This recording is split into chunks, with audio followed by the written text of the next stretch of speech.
Thank you all for coming. Apologies. We have no apologies. Leave of absence requests. Barry? 28th of April to the 11th of May.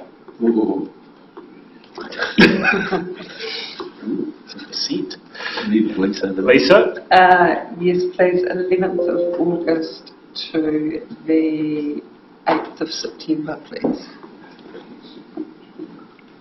Oh, Matt? When's the next meeting? 8th to the 14th of May. 8th to the 14th.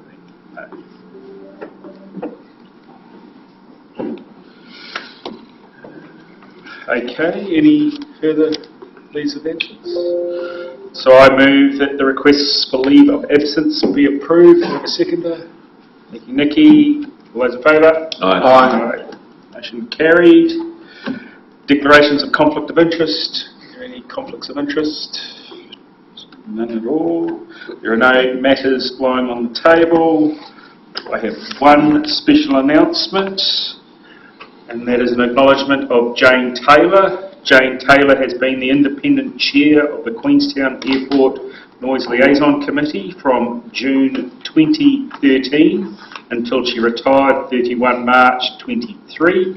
Jane was the founding chair of this group and has contributed significantly during her tenure. QLDC would like to acknowledge and thank Jane for her contribution and time in this role. Public forum, we have 3 today. First up, Pierre. The usual 3 minutes. Take it away. Kia ora katoa. My name is Pierre Marasti and I am speaking on behalf of the Extinction Rebellion. Cyclone Hill, the Auckland floods, Cyclone Gabrielle, tornadoes, and an ongoing stream of small-scale floods have already marked the start of 2023.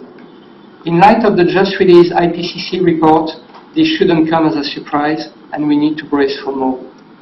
This report is by far the most devastating ever released by the IPCC. It warns us that we have already caused substantial damages and irreversible losses to our ecosystems, that billions of us are highly vulnerable to climate change, that our food and water security are already affected, that heat is increasingly causing human morbidity and mortality, and that the window of opportunity to secure a livable future is closing rapidly. Here is what the World Meteorological Organization says about it. All the climate parameters are moving in the totally wrong direction. The report also confirms that whatever we do, temperatures will keep rising for the next 20 years, and that we will reach the 1.5 degree limit in the early 2030s. It confirms that the risks associated with any future warming are greater than previously assessed, that extreme events will continue to become larger, that the likelihood of abrupt and irreversible changes will keep increasing, that losses and damages will keep increasing, and that we will soon reach the limits of adaptation. But there is no point in writing a report to simply state that we are doomed. Here is what Antonio Guterres says about it. This IPCC report is a how-to guide to defuse the climate time bomb. It is a survivor guide for humanity. The report lists all the necessary changes and clearly shows that the cost of action is far cheaper than the cost of inaction. It is literally cheaper in many places to invest in new low-emission systems than to simply maintain emission-intensive systems. You add to that the co-benefits for human health of improved air quality, and the savings can be even larger than the required investments. But they estimate that to reach these goals, we need to invest 3 to 6 times more than we are at the moment. If the IPCC still only recommends that we halve our emissions by 2030, they are now urging rich nations to reach net zero by 2040, in less than 17 years. I will finish our speech with words from Peter Thorne, one of the... So what we're asking you today is that you read the IPCC synthesis report, particularly figure SPM.7 that details all the actions needed and that you follow their advices. I will finish our speech with words from Peter Thorne, one of the co-writers of this report. It is ultimately true that emissions are the result of our individual actions. We are the ultimate consumers. We need to be enabled by governments, but action is needed at all levels, from intergovernmental, through governments, through communities, to individuals. We are beyond the point where climate change can be somebody else's problem. Thank you. Thank you. Thank you. Douglas or Doug Fraser?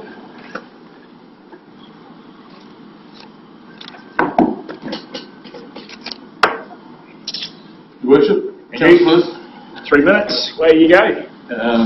City Management, good afternoon. Doug Fraser, retired farmer, retired governor of several major organisations, and lifelong camper at Glendew Bay Camping Ground. And that's what I want to talk to you today about, is the sale of the lease on the camping ground. So you just bear with me while I get things organised. I've had to trim this down a bit. I looked at the local government notes and they said 5 minutes, so hopefully I'll get through it in time. Glendew Bay Campers are very concerned at the proposed sale of the lease of the Glendew Bay Camping Ground to Hampshire Property Group. I've repeatedly sought reassurance from your management team that the Glendew Bay Camp will retain its Kiwi camp experience. Having not been reassured, I've made a 5-hour trip today, return trip today, to speak to you from Western Southland. An online search of the Hampshire Property Group certainly fails to provide the reassurance that the Kiwi camp experience will be retained under their management. And I invite you to do that search as well. We can retain and foster the current Glendew experience. That would require you to prioritise the Kiwi camp experience, not to maximise the return on investment as is prioritised in your camping strategy. But I'll come to that later. To understand why I'm concerned, a little background. I'm the third of 5 generations that have camped at Glendew Bay every summer, starting with my father and some of his army fellows when he came back from the war in 1947, summer of 1947. I was 4 months old when I first camped there in 1952. Now, we're very fortunate in 1939, Wallace Scaife donated 15 acres to be used in perpetuity as a camping ground at Glendew. A move by QLDC to change the camp was met with strong resistance in 2011. Credit to the council in 2011 for going out to public consultation. I even gave a submission and invitation, so they went round the province. By way of contrast, this time the potential sale of the lease has been kept very quiet. No formal notification of stakeholders. Most campers will be blissfully unaware of the proposed sale. This despite Council committing to prioritising building and fostering strong working relationships with stakeholders. Campers will be also blissfully unaware of the change in direction signalled in QLDC's camping strategy for 2022 to 2027. Let me remind you of some of the things that has to say. Action 2.21, the Council explore alternative funding models, and this was quoted, with private businesses deliver a range of camping facilities, infrastructure and technology across the region, for example, joint ventures, public-private partnerships, including new types of camping. And the year for delivery on that is 2023-24. What type of camping are envisaged? What new types of camping are envisaged? What public-private partnerships are being planned? And how wide a range of camping facilities do you expect the private businesses to deliver? Then you go to Action 4.11. The Council prioritised management tools that have the greatest return on investment and redirects funds based on most effective initiatives. So the strategy suggests that in the 2023-24 period, QLDC will be looking to explore alternatives, funding models to deliver a range of camping facilities, including new types of camping that deliver the greatest return on investment for QLDC. And this is on a property that was donated to the campus in New Zealand by Wallace Scaife. Interestingly, QLDC has drawn principally on the Australian experience in developing its strategy. Doug, I'll ask you to wrap up. You're starting to creep over time, mate. perhaps I've got to just finalise. I'll do it as quick as I can. I've come 5 hours, so please bear with me for another minute. That's good. Certainly you need to take, it's time for the governors of QLDC to take some ownership of this issue. Certainly you will need to do if there's a legal challenge, or if there's a response for a camper protest. These are real possibilities. We're already hearing that the new Australian caretaker employed at Ararat Camping Ground is telling campers there are big changes that are afoot. Smaller campsites, bigger deposit, increased fees, no caravan storage. It's reported that campers are already up in arms. So, it's not surprising that when the attempts have been made to gain reassurance from the management, the team, that the current camping experience will be preserved for future generations, has failed to bear fruit. Evasive was one of the words that best describes it. Have you charged your management with the responsibility to prioritise management tools that have the greatest return on investment? Is the sale of the lease to Hampshire one of these tools? Does QLDC have a conflict of interest? Is it the best interest to intensify camping and or indeed develop new types of camping to provide the greatest return on investment? There is a solution. Work with the current leaseholders to separate Glenview off from the other camp leases. After all, this is a unique backstory, and work with CCR to seek preference interests for individual lease of Glenview Bay Camping Ground. And thank you. Bear with me for a little bit longer to get to the end. I'm happy to answer any questions or queries from my... I think for travelling all the way up here. Take noted. Thank you. Thank you. Thank you. John? I always make an effort to speak within 3 minutes, but if I could just commend the Mayor on the exceptional leniency you gave the last speaker, given the distance he travelled. And if I can pass the reports to Councillor Wong and Gladding, who have received the last here. Thank you. Kia ora, I'm John Hillhurst, representing Flight Plan 2050. There is a worrying disconnect between the Council's regenerative tourism plan and its population projections data set. That data set is the foundational platform underpinning your planning strategies, including this year's annual plan, the 3-year reviews of the spatial plan, the long-term plan, and the Queenstown Airport's capital works and master planning for the next 10 years. Your current population projections show visitor growth ramping up along pre-COVID trajectories. We expect they were based on the same old sources and methodologies, but these are no longer appropriate or relevant with your carbon zero by 2030 goal. Your regenerative plan is an active, not a passive ambition. It can only happen if you make it so. By attributing visitor flight emissions, the plan represents a sea change for this district. It singularly delivers on the post-COVID calls for a reset, a pivot, a reimagining of the district's tourism sector. We believe the plan has greater ambition and potential to deliver climate change mitigation than any other initiatives of the Council or other regional bodies. It absolutely deserves your wholehearted support. With committed effort across all sectors, as envisaged by the plan, we're confident that the district can influence visitor markets and other contributing factors, ultimately managing visitor demand. As an equal member of the plan steering group, Council itself has called for rapid action for systemic changes with no delay. Reassessing downwards the demand projections for international visitors to make them in line with the plan's carbon zero by 2030 goal is the rapid action needed from Council. This must be done now, in time to inform this year's annual plan, spatial plan, 10-year plan and airport master plan. Ngā mihi e noho rā. Well done, John. Well, Thank you, John. Thank you, John. No further members of the public forum. Confirmation of agenda. I move that the agenda be confirmed without addition or alteration. Do I have a mover? Thank you, Mickey. All those in favour? Just make a comment before you put. I do question the justification of some of the items were probably excluded, but we can address that when we go to that. Okay, thanks. All those in favour? Aye. Motion carried. Confirmation of minutes of the meeting held on the 23rd of March 2023.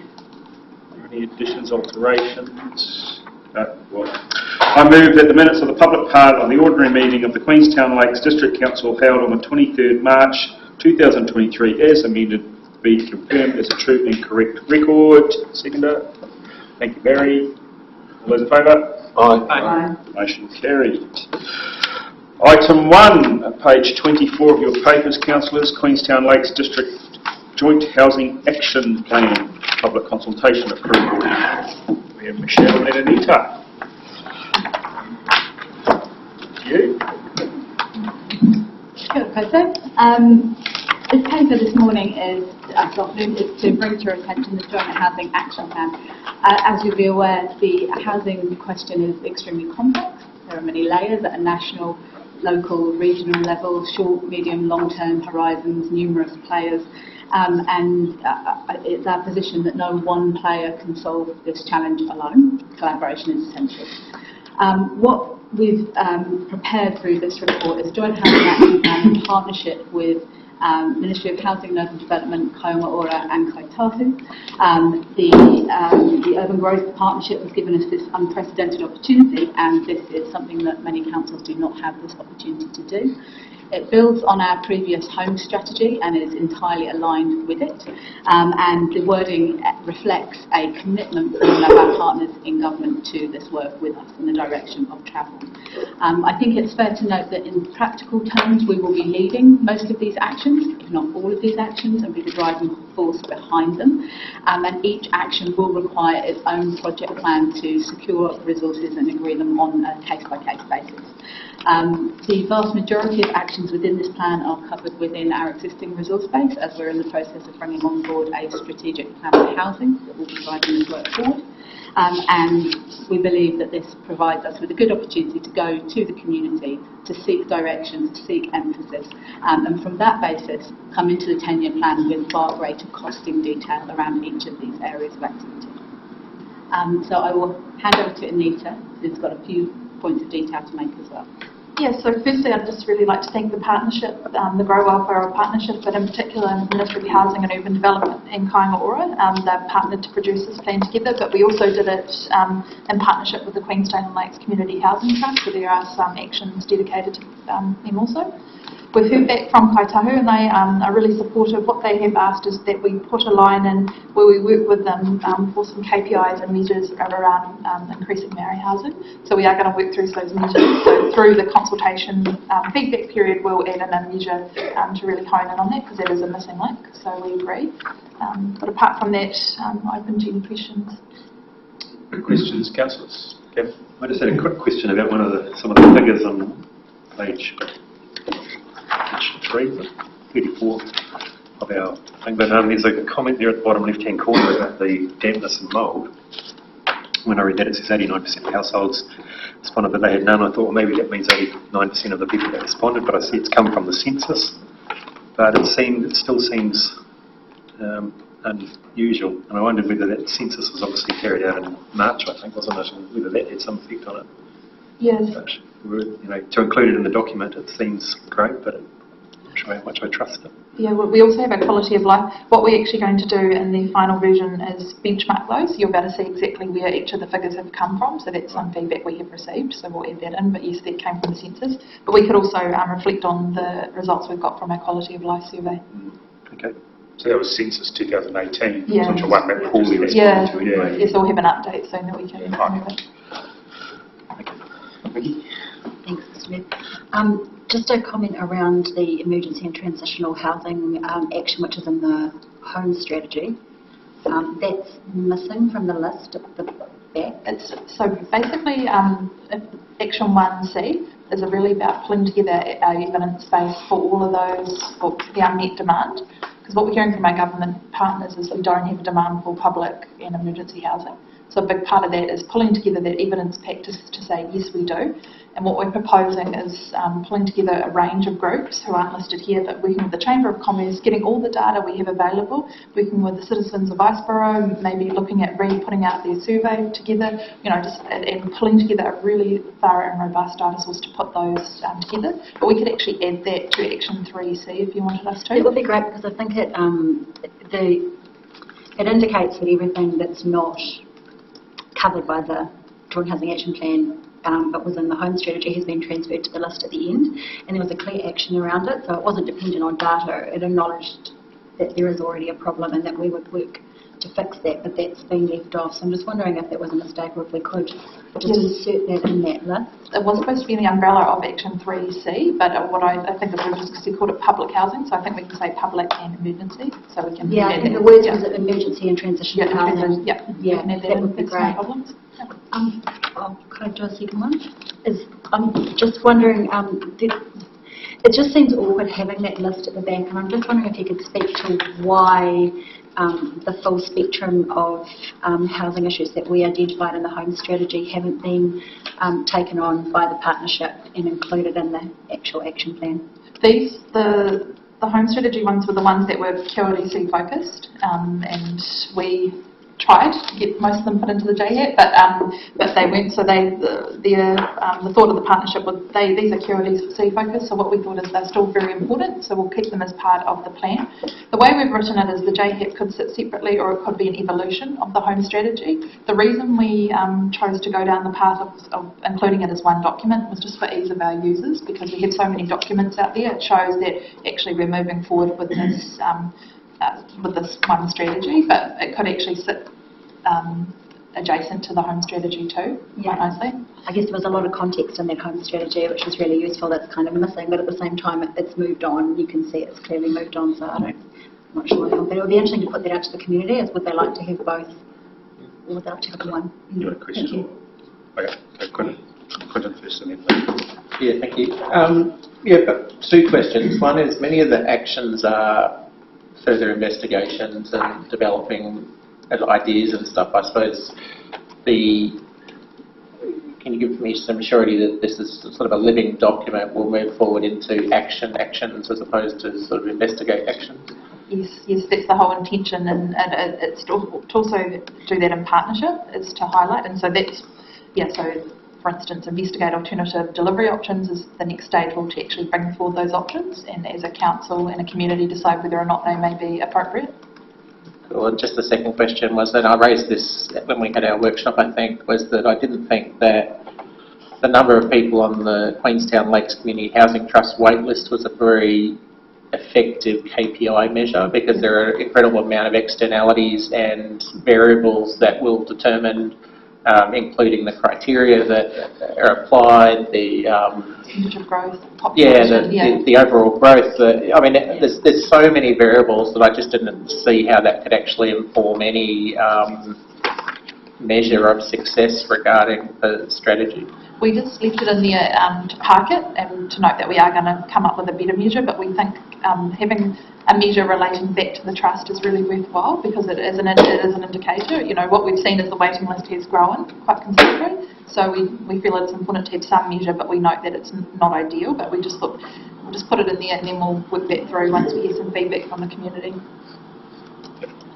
My comment was the same as Quentin's. Around that measure of success, we might be setting the Community Housing Trust up for a point of failure through their own success, and marketing the services and availability we have at the Trust.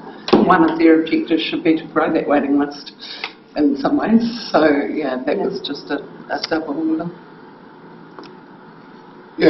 Just to follow on a couple of those comments.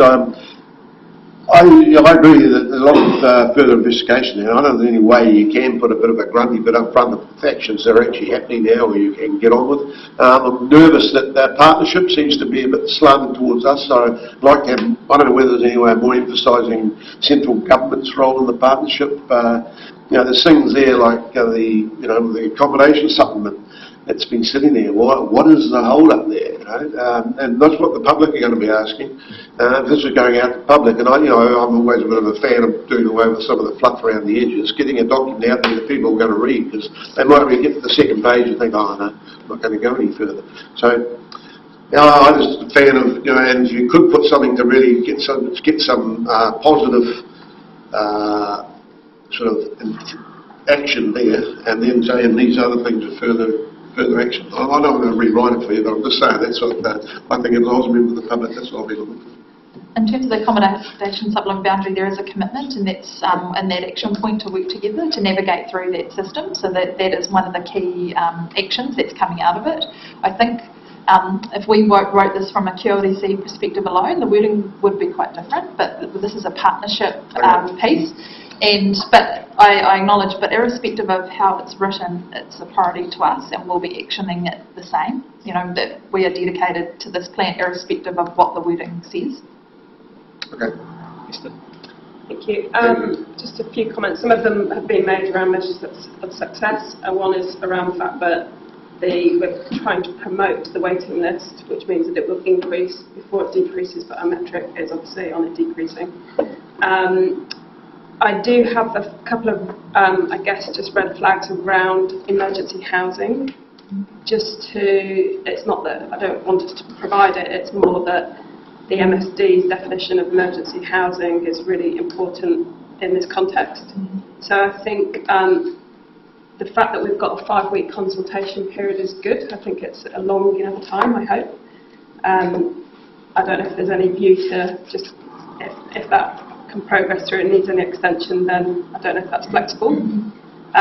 It is a complex issue, but the communication around the consultation is what's really key here. So my question really is around some of those important definitions that exist. So when our community thinks of emergency housing, MSD doesn't support homelessness as a reason for emergency housing, for example. So those kind of, how we communicate, that's absolutely essential in this consultation process, I think. And that's just one example, but there are several examples like that. Yeah, I think that's all. Thank you. Okay. Thank you very much for the report and the work. And I was just wondering if, through the chair, I could ask a question of the CE. It's not really relevant totally to the report, but it's just a question that, as a councillor, we tend to get asked quite a bit over a period of time. And some residents tend to always ask the question around, why doesn't council provide housing? I think of the current situation that we're in, and get involved in providing housing outside of the consenting process. I do acknowledge the role that the Queenstown Lakes Community Housing Trust play, and our role as QLDC in that.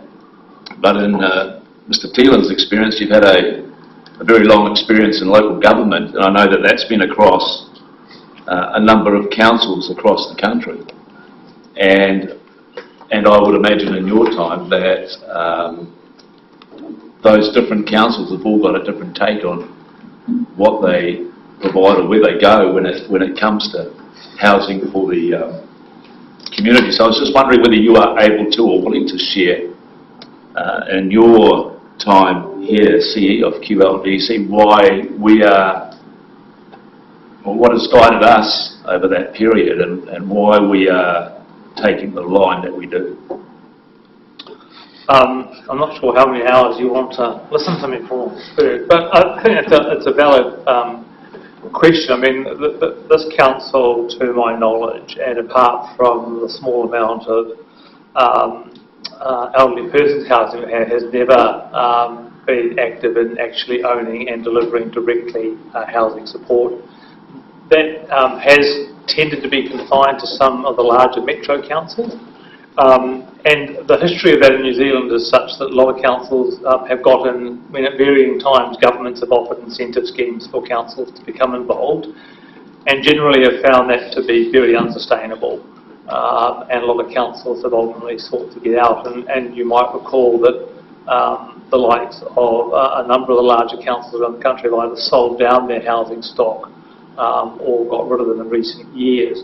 and most recently because the government's accommodation supplement, or the IRRS, is not available to local government. So to be able to get the full benefits of government support for people in residential accommodation, that supply has to be outside of local government. So you've seen Christchurch City got rid of all of its housing stock to a trust a number of years ago when I was still at Christchurch City, and various councils have done that in the past.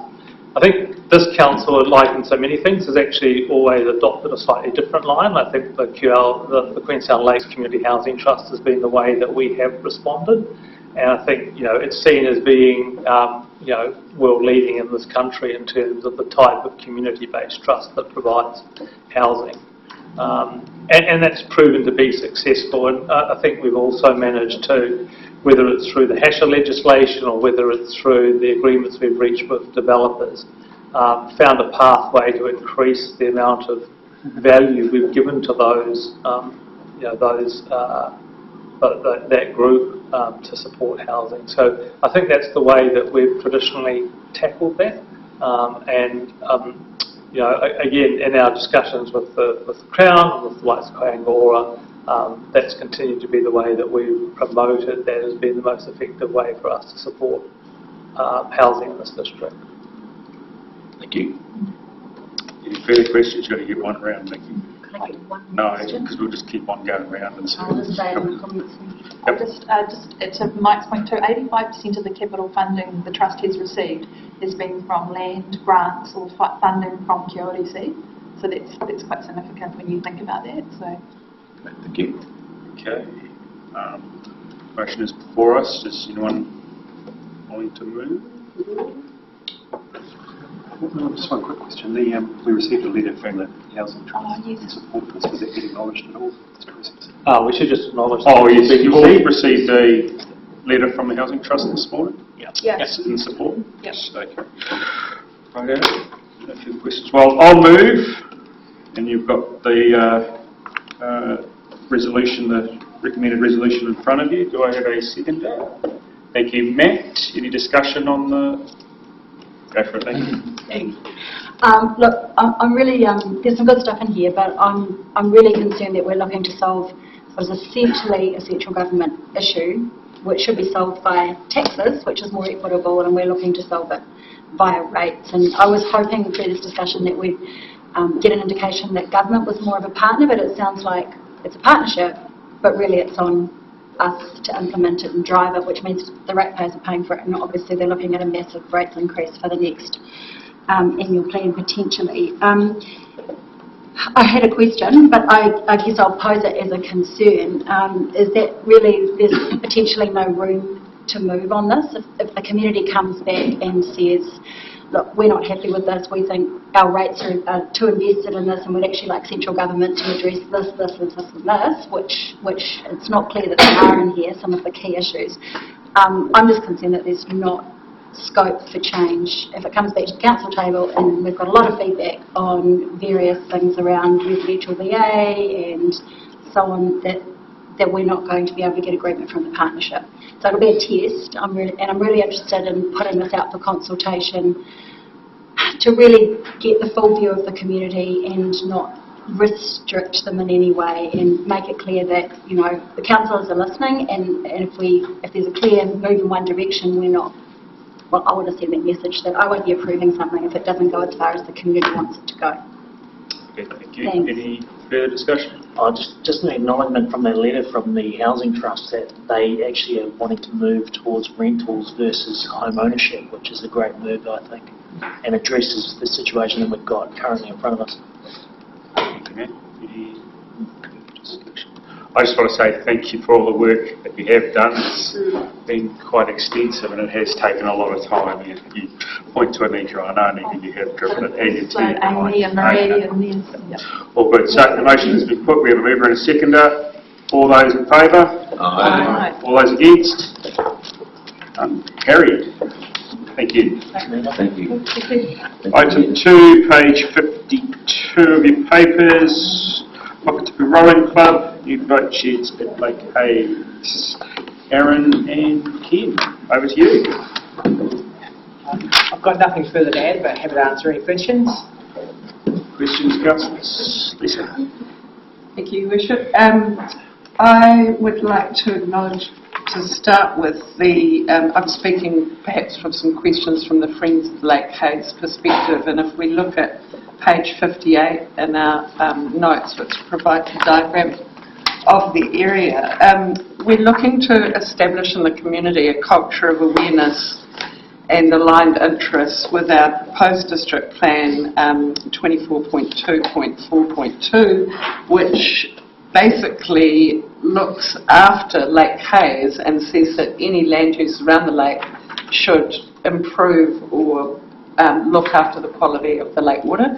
And if we look at that diagram, any rain or anything comes down the road straight into the beachfront, into the lake, and there is some channeling which comes down, which was running behind the toilets to where the sheds are. And I note that 2 of the sheds are already in position currently, and the piles for the additional 2 sheds are there as well. There's quite a large gravel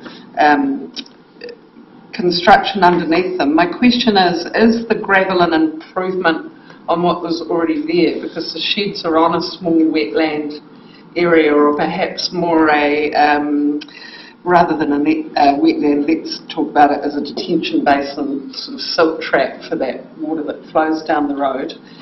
Do you know if the gravel under there was designed as a soak pit, or is it, can you speak to anything there around whether there's been an improvement in catchment to stop the water heading straight to the lake? I haven't been involved in the design of the underneath, so to speak. I think they require building consent anyway. I know that previously it was some trees and there was a degree of slope there, so if anything it's been levelled. And I think, yeah, I'm not too sure about the rainwater disposal off the roofs.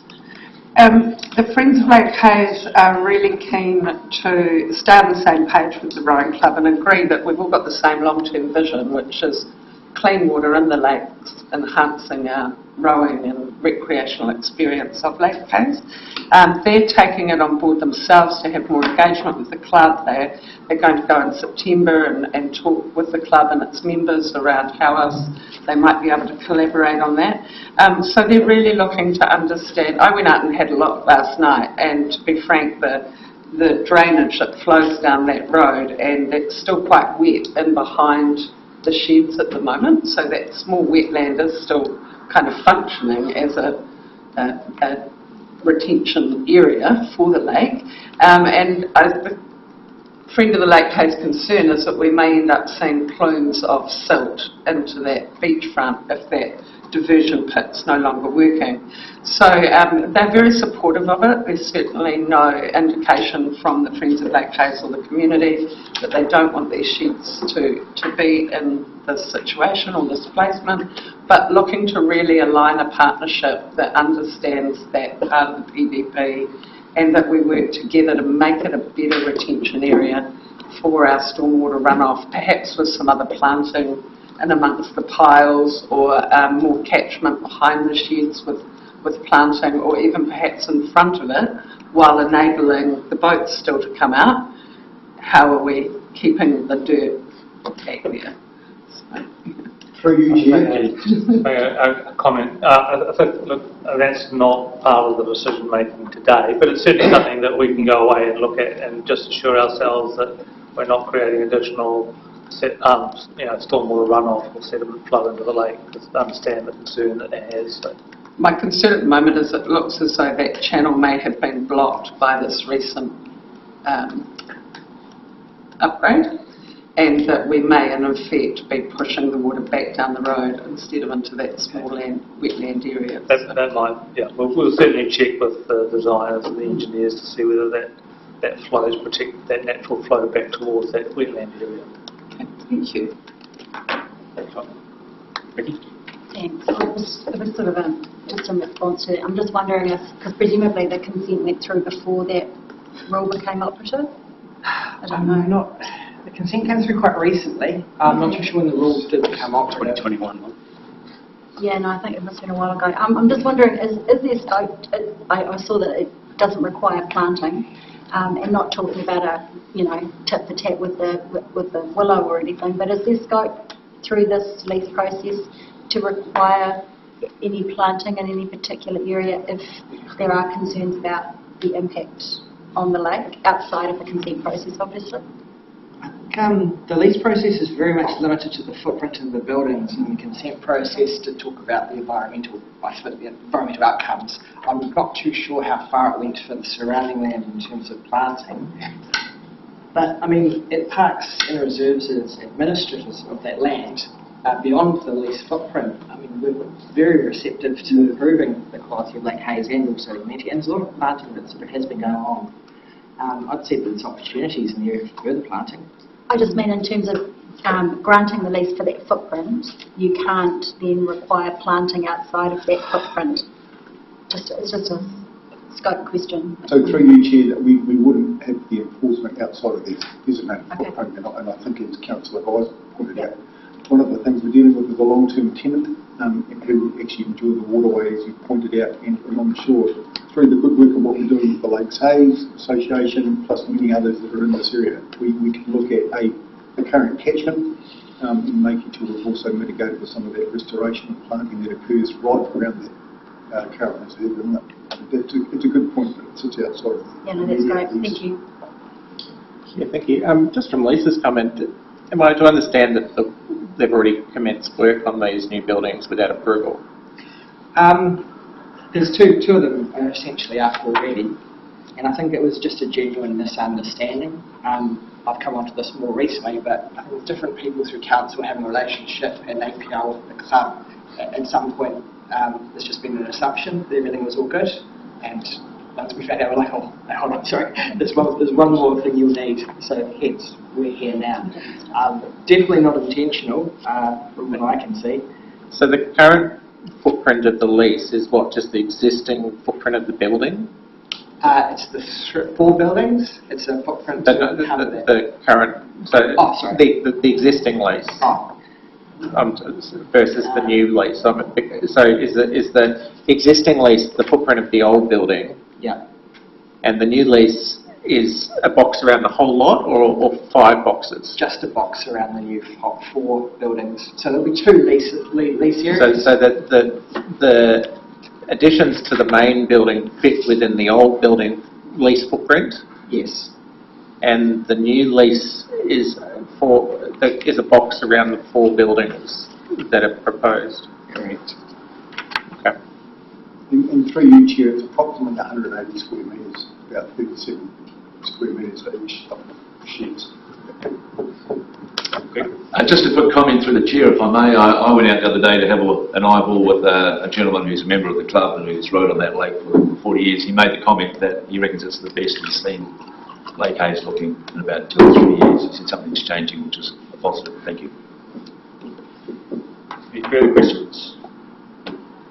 Happy to move. We've got a mover. Thank you, Nikki. Thank you, Esther. Seconder. Discussion. Do you want to say something? No. Oh, right. No, I've got a seconder. All those in favour? Aye. Against? Motion carried. Thank you. Thank you, sir. Thank you, gentlemen. Item 3, page 60, Integrated Tree Waters Bylaw, 2020, Administration Manual Updates for 2023. Rebecca and Simon. Over to you, Simon. Good afternoon, councillors. I'm happy to take the paper as read and invite questions. Thank you. Any questions? I'd just like someone to say that acid. If they can actually say that. I was worried someone was going to ask that. Run out to yours. But anyway. PFOS and PFOA there. Tonicoic acid. Yeah. So that there is. No, she wants you to pronounce it. Yeah, I just wanted to say it. A hard time. There we go. Any questions? We'll move it. Thank you, Matt. Kevin, second. All those in favour? Aye. Against? Motion carried. Thank you. Thank you very much. Thank you. First up, Chief Executive's report. Item 4, page 119. Over to you, Chief. Thank you, Your Worship. Just a couple of matters that you'll note. So item 2, we're seeking to delegate to the Mayor the Council's proxy for voting at the LGNZ 2023 Annual General Meeting. We've also noted in the report that traditionally the Mayor's gone plus one other councillor. It's been open to, and it's generally been, in the past it's been Deputy Mayor Callum McLeod. So there's an invitation for councillors to consider, and if someone was to attend, we'd also recommend that they be the alternate holder of the proxy. The other key one is the approving of the risk management policy that was considered by the Audit, Finance and Risk Committee and now being recommended through by that committee to Council for adoption. And then the final 3 matters are the adoption of a number of vested reserves that were considered by the Wanaka-Clutha Community Board. Thank you, Chief Executive. Just on the LGNZ, I've only had one interest come through to join me, if I do choose, and that was Councillor Guy. So we come to, if you all agree, Councillor Guy has indicated she would like to attend as well and would be the proxy if I was not able to vote. Just a bit of clarification on that one.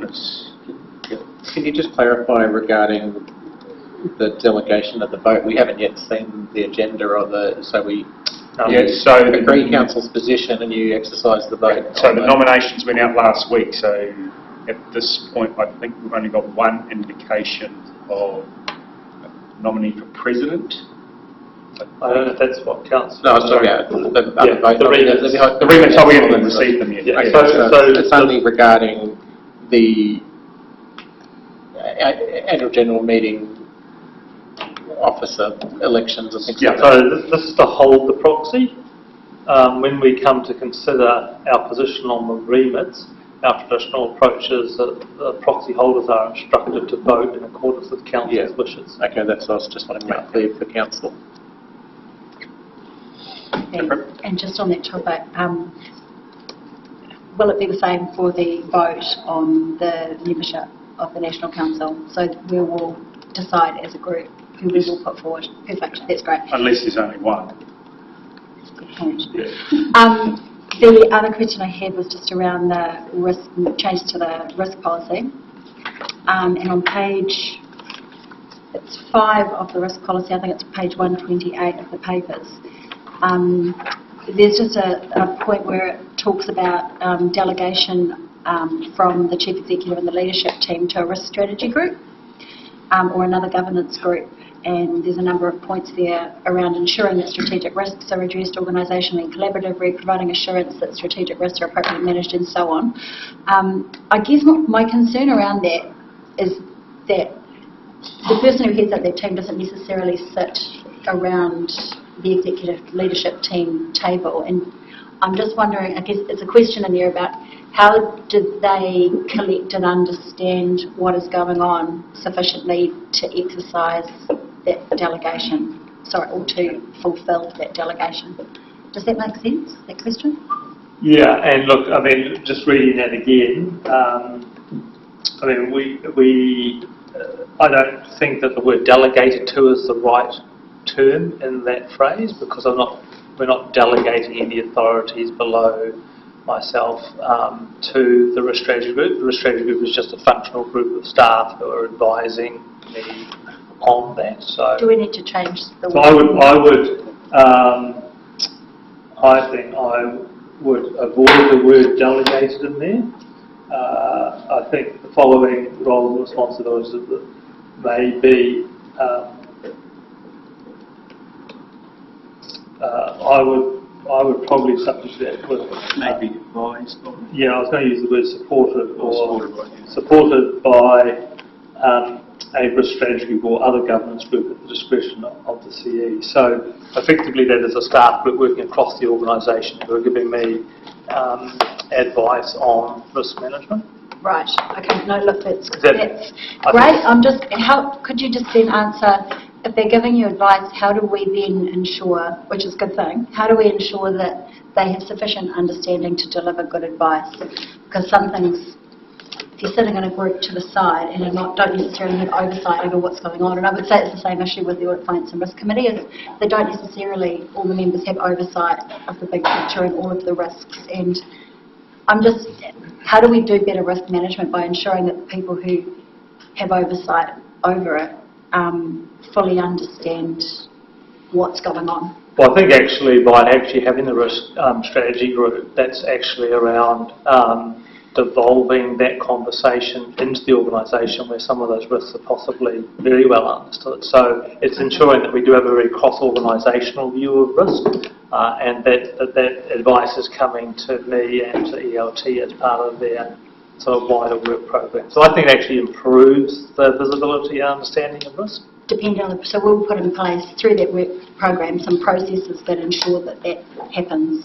Well, that's part of that would be part of how that group works. I mean, we have that group, we have ELT, we have the risk and compliance team, and effectively that is reporting up to the AFRC and ultimately to council. So I think what we've endeavoured to do through that process is ensure that we actually get a very cross-organisational view of those risks. Okay, thank you. Oh, no, I was going to say, I would don't expect the people that have got the knowledge or the understanding to be giving the advice. If they haven't got it, they wouldn't give the advice, would they? I know that in some areas they'll be able to give more advice than, in that strategy group, one person might be able to give more advice than someone else because of their knowledge and expertise. We're getting into detail here. Any further questions? Right. So I'll move, we note the contents of this report, and also 2, approve the proposed amendments to the risk management policy, including that change from delegated to supported by on page 128. 128. Yep. Okay. 3, we've got the Wanaka Upper Clutha Community Board. And so you're noting that perhaps and also approving Councillor Guy's and adding Councillor Guy as an alternate. Right. And approving Councillor Guy's attendance at the local government conference. So I've moved. Got a seconder. Thank you, Nikki. All those in favour? Aye. All those against? None. Motion carried. Now you did mention, before we move to go into public excluded, would you like to have the discussion in public excluded and we can get back out at the end? Before we go into it, it's not a public excluded discussion. I'm just questioning actually a few of these, why they are recommended public excluded. They've got the reasons here. For example, the appointment, I know we've discussed it briefly before, the appointment of the personnel to roles on the QAC. Now these items, these appointments have been through a subcommittee. All the public excluded type information was addressed there. We've got a recommendation. There's nothing that I can see that affects the privacy of these natural persons in this item. And I wouldn't expect there to be much discussion on it, considering it's coming as a recommendation from a subcommittee. So I just question it. Well, the reason I'm raising this is because we've got a lot of items here in public excluded, and it's this whole transparency issue. We leave ourselves open for significant criticism when we have so many items in there. So I just don't. And the other one was the appointment of the commissioners. Once again, these are people who want jobs. They've got all their positive material there. They've been recommended to the council by the government subgroup or the staff to do those roles. The other one is the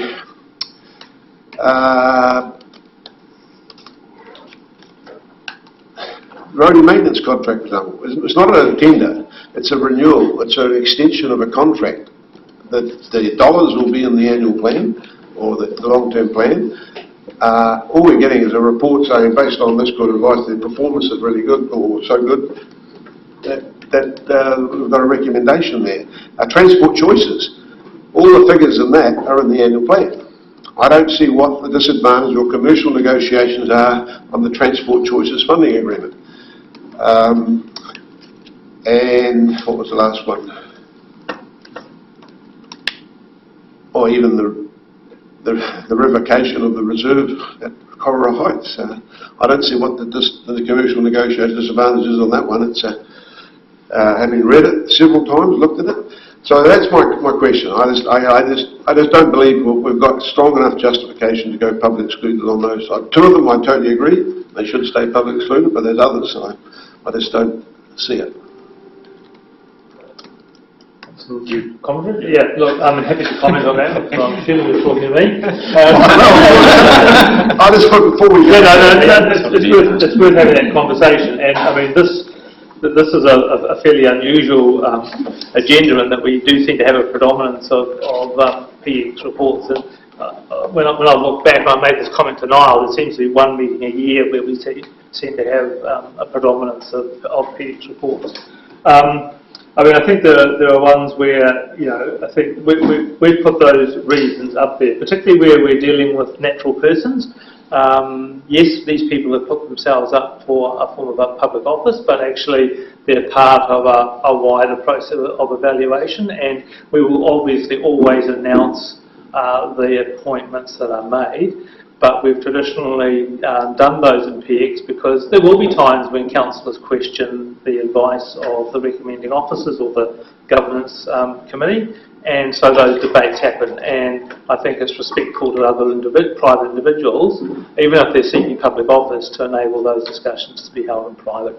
That's not to say that once we make those decisions, it's not appropriate for us to release, you know, the appointee and their CV or relevant details. But in terms of the others, they all have financial implications and some financial choices for council. Some of those figures just do find their way, but they find their way